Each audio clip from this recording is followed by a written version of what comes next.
할렐루야. 안녕하십니까 여러분. 뜻깊은 독립기념일에 드리는 주일 예배입니다. 뜻깊은 독립기념일이라고 말씀은 드렸지만 사실 큰 감흥이 있는 것은 아닙니다. 제가 미국 독립운동을 한 것도 아니고 저희 집안이 독립운동가 집안도 아니고 그렇지만 제가 평생에 꼭 누리고 싶은 독립기념일은 따로 있습니다. 육신의 정욕, 안목의 정욕, 이생의 자랑으로부터 해방되어 주님께 독립기념일 이룬 것 감사하다는 말씀 꼭 드리고 싶습니다.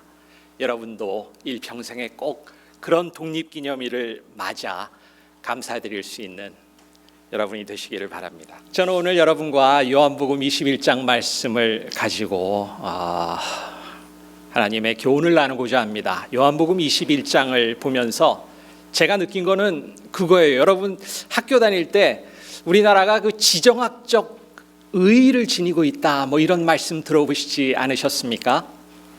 지정학적, 영어로 하면 geopolitics 그래가지고 위치가 정치에 미치는, 그러니까 위치의 그 지리에 따른 위치 관계가 정치, 외교, 국제 정세에 미치는 영향을 가지고 지정학적 의의가 있다고 하는데 이 요한복음 21장이 이 신약 성경에서 지정학적 의의를 가지고 있는 것처럼 느껴졌어요. 여러분, 저는 행함이 없는 믿음은 죽은 믿음이라고 생각하는 사람입니다. 저에게는 행함이 너무너무 중요해요. 그래서 사랑하는 성경의 한 책이 사도행전입니다. 그런데 신약 성경을 보면 사도행전이 제일 앞에 나와 있지 않아요. 뭐가 앞에 나옵니까? 사복음서가 나오시오. 우리에게 아무리 행함이 중하다 할지라도 하나님의 말씀, 주님의 가르침, 복음을 앞설 수 없다라는 의미에서 신약 성경이 그렇게 구성되어 있다고 믿습니다. 이 사복음서에서 사도행전으로 넘어가는 그 브리지, 그 다리 역할을 하는 것이 요한복음 21장이 아닌가 생각이 들었습니다. 요한복음 21장에서는 예수님이 제자들 앞에 세 번째로 나타나셔서 이제 예수님의 교회를 세우실 제자들에게 다시 한번 참 제자로서의 마음가짐과 그리고 여러 가지 것들에 대해서 그 깨달음을 주시는 그 순간입니다. 여러분과 오늘 같이 보고 나눌 말씀은 요한복음 21장 1절에서 6절까지 말씀입니다. 1절에서 6절까지 말씀 먼저 한번 같이 쭉 읽도록 하겠습니다. 그 후에 예수께서 디베리아 호수에서 또 제자들에게 자기를 나타내셨으니 나타내신 일은 이러하니라. 시몬 베드로와 디두모라 하는 도마와 갈릴리 가나 사람 나다나엘과 세베대의 아들들과 또 다른 제자 둘이 함께 있더니 시몬 베드로가 나는 물고기 잡으러 가노라 하니 그들이 우리도 함께 가겠다 하고 나가서 배에 올랐으나 그날 밤에 아무것도 잡지 못하였더니 날이 새어갈 때 예수께서 바닷가에 서셨으나 제자들이 예수이신 줄 알지 못하는지라. 예수께서 이르시되 얘들아 너희에게 고기가 있느냐 대답하되 없나이다. 이르시되 그물을 배 오른편에 던지라. 그리하면 잡으리라 하시니 이에 던졌더니 물고기가 많아 그물을 들 수 없더라. 아멘. 이 6절을 통해서 우리 예수님께서 주시는 귀한 가르침을 나누고자 합니다. 1절, 2절 다시 보십니다. 그 외에 예수께서 디베리아 호수에서 또 제자들에게 자기를 나타내셨으니 나타내신 일은 이러하니라. 그 후에, 여러분 그 후가 어떤 후겠습니까? 지금이 예수님이 제자들 앞에 몇 번째 나타나신 거라고요? 세 번째 나타나신 일입니다. 그 후라는 것은 예수님이 첫 번째, 두 번째 나타나신 그 후에 세 번째 나타났다는 건데요. 요한복음 20장에 보면 예수님께서 제자들에게 두 번 나타나신 모양이 나와 있습니다. 안식 후 첫 번째 날 저녁에 제자들에게 나타나셔서 평강을 비셨습니다. 그런데 이 첫 번째 나타나셨을 때는 한 제자가 빠져 있었어요. 어떤 제자가 빠져 있었죠? 도마가 빠져 있었습니다. 그래서 무교절 한 주간을 지내고 난 8일째 되는 날 예수님께서 예루살렘에 있는 제자들에게, 이때는 도마까지 참석한 그 모임에 나타나셔서 도마에게는 직접 그 못 박힌 손바닥과 옆구리에 손을 넣어 보이라고까지 말씀하시면서 다시 평강을 비셨습니다. 여러분, 제자들의 심정을 한번 생각해 보세요. 그렇게 믿고 따르던 예수님이 돌아가셨습니다. 살아나실 거라고 말씀을 하신 것 같은데 살아날 거라고 확신이 들지는 않았습니다. 그런데 그 예수님께서 두 번이나 제자들 앞에 나타나셨습니다. 이 제자들의 마음에 의심이 있을까요? 의혹이 있을까요? 저희 생각에는 없어야지 정상일 것 같습니다. 그런데 요한복음 21장에 예수님께서 다시 한번 그 제자들 앞에 세 번이나 나타나셔야 할 이유가 있음을 저희가 알게 됩니다. 여러분, 예수님께서 막달라 마리아와 다른 마리아라고 하는 여인들 앞에 부활하신 후에 나타나셨습니다. 그리고 제자들에게 가서 전하라고 하지요. 접선 장소를 일러주십니다. 마태복음 28장에 보면요, 예수님께서 이 마리아들에게 말씀하십니다. 무서워하지 말라. 가서 내 형제들에게 갈릴리로 가라 하라. 거기서 나를 보리라. 여러분, 예수님이 제자들에게 두 번 나타나셨을 때 어디서 그 제자들을 만나셨습니까? 어디입니까? 예루살렘입니다. 예루살렘에서 부활하시고 그 제자들을 만나셨어요. 그런데 거기서 그냥 일처리를 다 하시면 좋으셨을 텐데 왜 굳이 제자들에게 다시 갈릴리로 가서 나를 만나라 하셨을까요? 저는 여기에도 귀한 교훈이 있다고 생각합니다. 우리는 예수님을 처음 믿고 따를 때, 그 기쁨에 겨워했을 때 예수님이 가라 하시면 땅끝까지 가겠다고 결단한 적도 있었습니다. 그렇지만 예수님은 우리에게 말씀하고 계십니다. 네가 나를 전하고 나를 위한 사역을 시작해야 하는 곳은 네가 터전으로 삼고 있는 바로 그곳이다. 네 삶의 터전인 갈릴리, 네가 태어나서 잔뼈가 굵은 갈릴리, 너의 가족, 친척, 네가 아는 모든 사람들이 모여있는 그 갈릴리에서 가장 가까운 사람들에게, 너를 가장 잘 아는 사람들에게 나를 전하야만 한다라고 예수님께서 말씀하시고 있는 것 같아요. 여러분, 우리가 먼저 돌아보아야 할 곳은 내 주위인 거라고 믿습니다. 내 주위의 이웃, 그리고 내 교회 식구들, 내 목장에 있는 다른 성도님들이 나를 통해 부어주시는 그 예수님의 사랑을 전달해야 하는 곳이라고 믿습니다. 그래서 예수님께서는 제자들을 갈릴리로 부르셨어요. 그런데 오늘 읽은 1절 말씀에 보세요. 예수께서 디베랴 호수에서 또 제자들에게 자기를 나타내셨으니, 접선 장소에 무슨 오류가 생긴 모양입니다. 예수님께서 분명히 갈릴리라고 하셨는데 왜 디베랴 호수라는 데가 나왔을까요? 여러분, 디베랴 호수가 어디입니까? 디베랴 호수는 갈릴리 호수의 다른 말입니다. 왜 사람 헷갈리게 다 갈릴리라고 하시지 왜 디베랴 호수라고 해서 이렇게 혼란을 주실까 하는데, 여기에는 깊은 다른 의미가 있습니다. 여러분, 요한복음은 사도 요한이 기록한 복음서지요. 이 사도 요한이 갈릴리 호수를 혼자 디베랴 호수라고 처음부터 끝까지 일관적으로 기록했으면 그런 줄 알았을 것입니다. 그런데 이 사도 요한이 요한복음 16군데에서는요 갈릴리 호수라고 분명히 얘기를 해요. 그런데 요한복음 21장에 디베랴 호수라고 얘기합니다. 그리고 다른 한 군데서 디베랴 호수라는 기록이 더 나오는데요, 요한복음 6장에 디베랴 호수라고 그 지명이 기록되어 있습니다. 여러분, 왜 갈릴리 호수가 디베랴 호수가 되었을까요? 그 당시에 그 로마 황제로부터 권력을 이양받아 유대 지방을 다스리고 있는 분봉왕이라는 사람들이 있었죠. 그때 그 분봉왕은 헤롯 안디바스라고 하는 분봉왕인데요. 이 로마 황제에게 잘 보이려고 그 갈릴리 연안에 신도시를 하나 건축을 해요.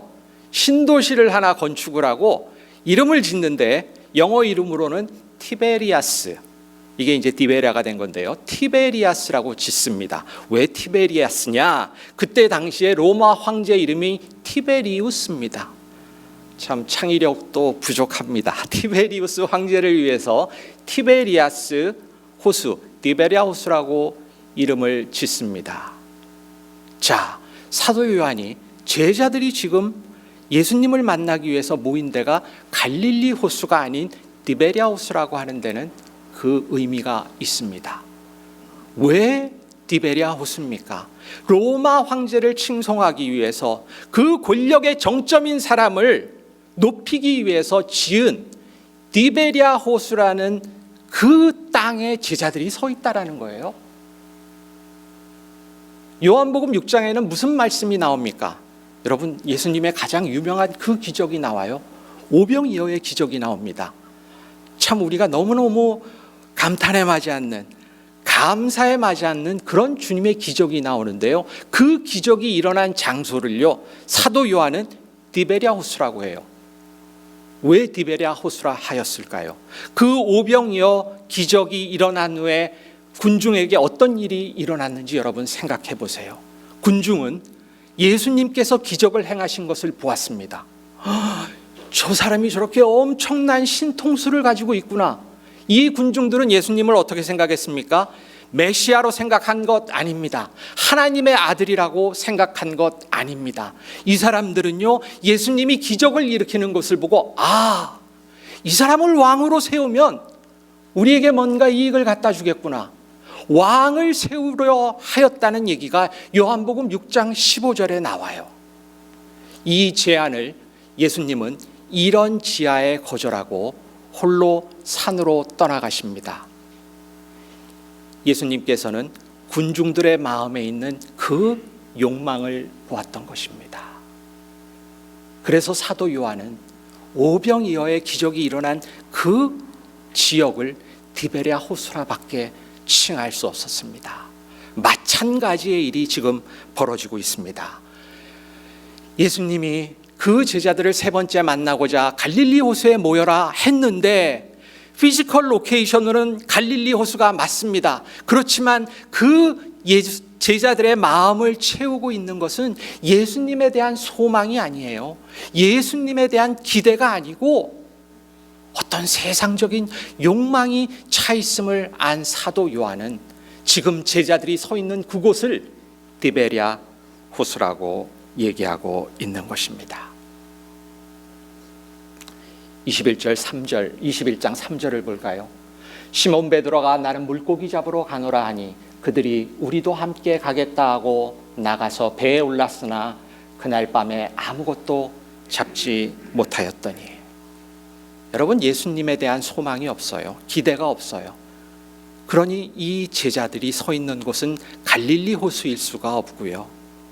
그들은 너무나도 자연스럽게 옛 일상으로 복귀하게 됩니다. 예수님의 제자들은 갈릴리 지방에서 갈릴리 호수 근처에서 다 픽업된 대부분 어부들이잖아요. 이들이 할 수 있는 일이 뭐가 있었겠어요? 배 타고 고기 잡으러 나가는 겁니다. 다시 디베랴 호수라는 세상의 욕망이 가득 찬 그 호수에 그물질을 하러 나가는 제자들의 모습을 보게 됩니다. 여러분, 너무 안타깝지 않습니까? 예수님을 3년이나 쫓아다니면서 트레이닝을 받았던, 예수님의 기적과 이사를 목격했던 그 제자들이 부활하신 예수님을 2번이나 만나고도 갈릴리 호수가 아닌 디베랴 호수로 돌아와서 그냥 옛 일상으로 복귀하는 모습. 어쩜 저럴까라는 생각이 듭니다. 그러면서 그와 오버랩되는 제 모습도 떠오릅니다. 여러분 그렇지 않습니까? 도대체 예수를 믿은 지가 얼마인데 저는 아직도 똑같은 게으름을 피고 있습니다. 똑같은 교만이 마음속에 있습니다. 똑같은 실수를 합니다. 도저히 사랑할 수 없는 저 사람에 대해서 버릴 수 없는 미움을 아직도 가지고 있습니다. 그리고 그 문제를 놓고 똑같은 회개를 하고 있는 내 모습이 도대체 제자들과 다를 바가 뭐가 있습니까? 여러분, 이렇게 우리가 서 있는 모습이 디베레아우스일 때는 내 눈에 예수님이 보이지 않아요. 내 삶에 예수님이 계시지 않습니다. 21장 4절 같이 보시겠습니다. 날이 새어갈 때 예수께서 바닷가에 서셨으나 제자들이 예수이신 줄 알지 못하는지라. 여러분, 제자들이요, 예수님이 바닷가에 서 계셨는데 예수님인 줄 몰랐어요. 왜 그랬을까요? 너무 멀어서, 흐릿하게 보여서요. 날이 새어간다는 건 이제 새벽녘 빛이 터올 무렵이라는 얘기인데, 빛이 어슴푸레해서 예수님이 안 보이셨을까요? 아닙니다. 그것이 분명히 아니라는 것을 헬라어 원문을 확인하면 너무너무 큰 깨달음으로 오는데요. 21장 4절에 예수께서 바닷가에 서셨으나, 이거를 헬라어 원문으로 보면요, 바닷가에 서 계셨다 하는 과거형, 그 헬라어 문법으로는 에어리스트라고 하는 과거 시제로 나와요. 그런데 제자들이 예수이신 줄을 알지 못하는지라, 알지 못한다, 이것은요 다른 시제예요. 똑같은 과거 시제가 아니고 헬라어로는 플루퍼펙트라고 하는 과거 전의 과거의 일로 나오는 거예요. 놀라운 의미가 숨어 있습니다. 예수님이 서 계시는데요, 제자들이 딱 봤을 때 예수님인 줄을 알지 못하는 것은 벌써 더 그 과거예요. 무슨 말이냐? 예수라는 걸 까맣게 잊어버린 거예요. 저분이 예수님인가? 이게 아니고요, 그들의 삶에 예수님이 아예 망각되어서 없어진 거예요. 부활하신 예수님을 두 번이나 본 제자들 머릿속에 예수님이 벌써 과거의 과거로 사라졌다는 말씀이 여러분 이해가 되세요? 그런데 제자들 머릿속에서는 그 예수님이 벌써 사라지고 안 계신다는 것이 헬라어 원문에 나와 있습니다. 주님은 벌써 까마득히 잊혀진 과거의 존재일 뿐 제자들의 현재에 역사하는 그 모습이 아닌 것입니다. 또 안타깝지요. 그런데 저는 또 제 모습을 떠올릴 수밖에 없었어요. 예전에 주일 예배만 다니는데 급급했던 제 모습에서 주일 예배 올 때, 예배당에 들어올 때는 예수님과 함께하는 듯한 그 현재형의 예수 그리스도를 알고 믿고 찬송합니다. 그런데 주일 예배가 끝나고 예배당을 나가요. 세상으로 가요. 이제 주머니에 예수 그리스도를 집어넣어요. 과거입니다. 잊어버렸어요. 내가 세상을 사는 동안 그 예수 그리스도는 제 옆에서 역사하지 않아요. 역사하시는데 제가 알아채지 못해요. 그리고 다시 주일 예배 시작되면 어디서 주섬주섬 꺼냅니다. 예수 그리스도 어디다 넣어놨지? 지금은 제가 참여하는 다른 모임이 늘어서 아마 현재형으로 역사하는 예수 그리스도를 더 느끼고 살아가는 것일 뿐일 수도 있습니다. 여러분, 우리가 영성 얘기할 때가 많습니다. 무엇보다 중요한 것은요, 내 옆에서 살아계시고 함께하시고 동행하시는 그 예수 그리스도를 우리가 깨어서 알고 있는 것, 그것이 우리가 추구해야 할 영성이라고 믿습니다. 여러분, 우리가 정말 알고 있어야 하는 것은 내 순간순간 이 현재에 내 옆에서 역사하시는 예수 그리스도가 동행한다는 그 사실이에요. 다윗 왕은요, 수많은 죽음의 위협 속에서도 주님께서 함께 하심을 믿었습니다. 그래서 이렇게 고백합니다. 시편 23편 4절입니다. 내가 사망의 음침한 골짜기로 다닐지라도 해를 두려워하지 않을 것은 주께서 나와 함께 하심이라. 주의 지팡이와 막대기가 나를 안위하시나이다. 아멘. 여러분, 주님께서 함께 하심을 믿으세요. 그 주님께서 실패와 고난과 역경 중에도 나를 안위한다. Comfort me. 저를 위로하실 것을 믿으시기 바랍니다. 여러분, 제자들은 이렇게 그들의 일상으로 복귀할 때, 그들의 서 있는 땅이 갈릴리 호수가 아닌 디베랴 호수일 때 예수님을 까맣게 잊었습니다. 그리고 밤새도록 그 욕망의 그물질을 했지만 그들의 능력으로 아무것도 할 수 없다라는 것을 절감하고 나서야 비로소 자신을 부르는, 그들을 부르는 예수님의 음성을 듣게 됩니다. 5절입니다.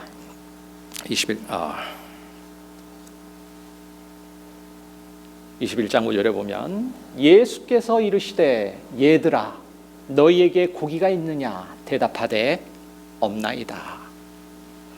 얘들아, 여러분 좀 이거 이상하지 않습니까? 얘들아, 그 제자들도 아마 그때 10대는 아니었을 거예요, 그렇죠? 어느 정도 나이가 있었을 텐데 예수님께서 얘들아 그러셨는데, 저는 헬라어를 모를 때는 그냥 선생님이니까 그 제자들을 저렇게 부를 수도 있겠구나 이렇게 생각을 했어요. 그런데 헬라어를 배우고 원문을 보니까요, 파이디아 이렇게 부르셨는데요, 이 파이디아라는 말이요, very young child, 쉽게 말해서 infant란 얘기입니다. 유아예요, 유아. 그러니까 얘들아 하면서 이 얘들아가 진짜 얘들이에요. 아그들아 이렇게 하고 부르신 거예요. 이 어린아이들아. 왜 얘들아 하고 부르셨을까요? 저는 여기에 또 큰 주님께서 주시려고자 하는 깨달음이 있다고 믿습니다. 두 가지 의미가 있을 거예요. 중의적인 의미입니다. 첫 번째 의미는 책망의 의미가 있다고 믿습니다. 여러분, 제자들이 갈릴리로 돌아간 것은 사실 예수님께서 부르셔서 그쪽에서 만나려고 돌아간 이유도 있었을 것입니다. 그렇지만 갈릴리에 도착한, 이제 디베리아죠, 디베리아에 도착한 제자들이 한 일은 다시 그 욕망의 호수에 몸을 던진 것입니다. 다시 욕망의 호수에 가서 그물질을 시작한 것입니다. 왜 그랬을까요? 아이고, 내가 이때까지 살아왔는데 내가 할 줄 아는 게 뭐가 있어? 고기 잡는 거잖아. 그거만큼은 내가 다른 사람에게 뒤지지 않고 할 수 있어. 자신의 능력을 믿었습니다. 적어도 고기를 잡는 것에 있어서는 자신이 성숙한 어른이라고 믿었습니다. 그렇지만 그 결과는 어떻습니까? 얘들아 너희에게 고기가 있느냐 하고 물었을 때 어떻게 대답했습니까? 없나이다. 밤새 그렇게 자신하던 그물질을 했는데요, 아무것도 잡지 못했습니다. 주님을 도외시하고 스스로 서려 했던 인생은 결국 그 손에 남는 것이 없는 인생이라는 것을 기억하시기 바랍니다. 이 어리석고 가련한 제자들을 보면서 주님은 얘들아 파이디아라고 부를 수밖에 없었습니다. 왜 그렇게 사니? 여러분, 성경에서는 우리가 어린아이의 단계를 넘어 성숙해야 한다고 말씀하고 있습니다. 에베소서 4장 13절 14절 말씀입니다. 우리가 다 하나님의 아들을 믿는 것과 아는 일에 하나가 되어 온전한 사람을 이루어 그리스도의 장성한 분량이 충만한 데까지 이르리니, 이는 우리가 이제부터 어린아이가 되지 아니하여 사람의 속임수와 간사한 유혹에 빠져 온갖 교훈의 풍조에 밀려 요동하지 않게 하려 함이라. 아멘. 욕망의 호수에서 헛그물질을 하는 그 모습이 바로 우리가 지양해야 할 어린아이의 모습이라는 것입니다. 우리의 책임과 의무는요, 온전한 사람으로 그리스도의 장성한 분량이 충만한 데까지 이르는 것, 성장하는 것, 성숙하는 것이 우리의 일이라고 예수님께서는 파이디아하고 부르시면서 알려주고 계시는 거죠. 그것이 첫 번째 의미고요. 예수님께서 제자들을 얘들아 파이디아라고 부르신 두 번째 의미는 격려입니다. 격려입니다. 우리가 아주 어린아이와 같은 그런 마음을 품고 있을 때 지금 함께하는 주님과 다시 올바른 관계를 맺을 수 있다는 주님의 긍휼의 마음에서 나오는 격려입니다. 어린아이와 같은 마음, 어떤 마음입니까? 어린아이처럼 내가 불완전해서 결함이 있고 약함이 있다라는 것을 인정하는 마음입니다. 그리고 내가 내 혼자 쓸 수 없는 어린아이기에 남을 의지할 수밖에 없다. 그것은 바로 예수 그리스도밖에 의지할 수 없다는 마음, 그 마음이 바로 어린아이와 같은 마음입니다. 이러한 어린아이의 순수한 마음을 가지고 있을 때, 간직하고 있을 때 우리는 다시 예수님의 음성을 듣게 된다는 것입니다. 여러분, 주님 앞에서 스스로 선 어른이라고 착각하지 말아야 합니다. 자신의 능력으로는 넘어질 수밖에 없는 어린아이라는 것을 인정하시기 바랍니다. 어린아이가 부모의 손을 꼭 붙잡고 부모의 뒤를 쫓아가듯 그런 어린아이의 모습이 저희의 모습이 되어야 합니다. 익은 벼가 고개를 숙일수록 주님 앞에서 어린아이와 같이 겸손하고 낮아질 때 주님은 우리와의 관계를 다시 리셋하실 것입니다. 어머니의 젖을 바라는 갓난아이처럼 하나님의 말씀을 사모하고 그 말씀을 행하고 지킴으로써 하나님께 영광을 돌려야 하는 그 긍휼의 경고가 예수님의 파이디아라는 말에 표현되고 있음을 믿습니다. 여러분, 베드로전서 1장 2절에 이렇게 우리에게 권고합니다. 그러므로 모든 악독과 모든 기만과 외식과 시기와 모든 비방하는 말을 버리고 갓난아이들 같이 순전하고 신령한 젖을 사모하라. 이는 그로 말미암아 너희로 구원에 이르도록 자라게 하려 함이니라. 아멘. 여러분, 성경에서 파이디아의 사람 하면 누가 떠오르십니까? 어린아이와 같은 마음? 좀 의외일 수 있는데요, 저는 바울이 떠올라요. 그 탁월한 신학자이고 위대한 전도자인 바울. 그러나 바울은 여러분 잘 알다시피 육체의 가시를 지니고 살아가야 했던 그 병약했던 사람이었습니다. 바울은 그렇기에 일평생 어린아이의 마음으로 겸손하게 주님을 의지할 수밖에 없었고 결과적으로는 주님의 온전함을 누리는 사람이 되었습니다. 여러분 좋아하시는 바울의 고백 같이 보실까요? 고린도후서 12장입니다. 나에게 이르시기를 내 은혜가 내게 족하도다. 이는 내 능력이 약한 데서 온전하여짐이라 하신지라. 그러므로 도리어 크게 기뻐함으로 나의 여러 약한 것들에 대하여 자랑하리니 이는 그리스도의 능력이 내게 머물게 하려 함이라. 그러므로 내가 그리스도를 위하여 약한 것들과 능욕과 궁핍과 박해와 곤고를 기뻐하노니 이는 내가 약한 그때에 강함이라. 아멘. 자신이 약한 것을 알았어요. 자신이 주님 앞에서 파이디아라는 것을 알았습니다.